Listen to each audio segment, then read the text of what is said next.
এই যে বারবার এই মামলাগুলোতে শুনানি দেখানো হচ্ছে, রিমান্ডে নেওয়া হচ্ছে, গ্রেপ্তার দেখানো হচ্ছে,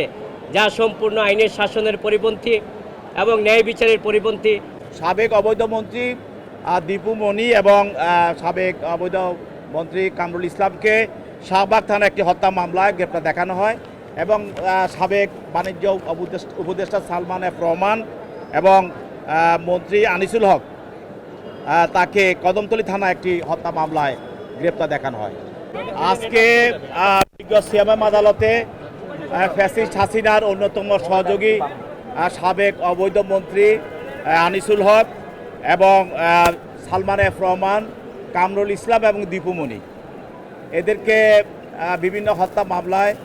বিজ্ঞ আদালতে তারা এজাহারনামী আসামি হিসাবে তদন্তকারী কর্মকর্তা তাদেরকে গ্রেপ্তার দেখানোর জন্য প্রার্থনা করেন। বিজ্ঞ আদালত তাদেরকে গ্রেপ্তার দেখিয়ে জেল হাজতে প্রেরণ করেন। এছাড়াও আরও দুইজন আসামি, একজন হলো যে S M Mizanur Rahman, fascist হাসিনার একজন পার্সোনাল অফিসার, বেসরকারি পার্সোনাল অফিসার, আর আরেকজন হলো বদরাম পোদ্দার, সে সাবেক ছাত্রলীগের সেক্রেটারি এবং সে অগ্রণী এবং জনতা ব্যাংকের ডিরেক্টর ছিল এবং সে আওয়ামী লীগের একটা উপকমিটির সদস্য ছিল।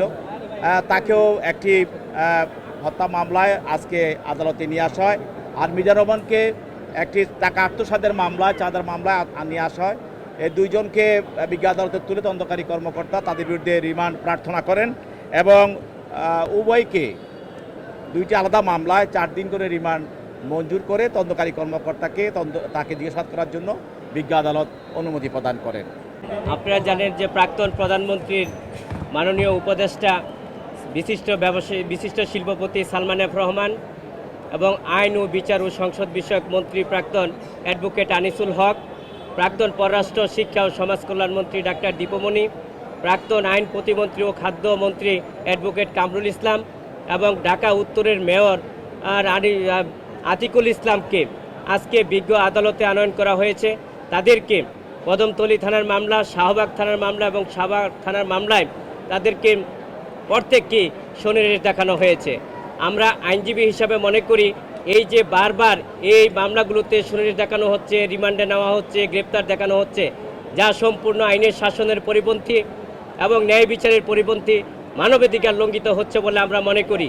আমরা আশা করি যে আইনের শাসন প্রতিষ্ঠা করার জন্য,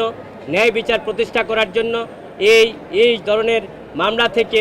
এবং এই যে বারবার গ্রেপ্তার দেখানো হয়, শুনানি দেখানো হয়, রিমান্ডে নেওয়া হয়, এতে করে আমরা মনে করি যে বাংলাদেশের যে কনস্টিটিউশন সংবিধান সেগুলো লঙ্ঘন করা হচ্ছে এবং পরবর্তীতে আপনারা জানেন এই মামলাগুলোতে যে সম্পূর্ণভাবে রাজনৈতিক কারণে, শুধু আমি গত সরকারের মন্ত্রী ছিলাম, এমপি ছিলাম, উপদেষ্টা ছিলাম, সেই কারণে এই মামলাগুলোতে আমাদেরকে বারবার শুনানি দেখানো হচ্ছে, যা আইনের শাসনের পরিপন্থী, মানবাধিকার পরিপন্থী এবং ন্যায় বিচার পরিপন্থী বলে আমরা মনে করি।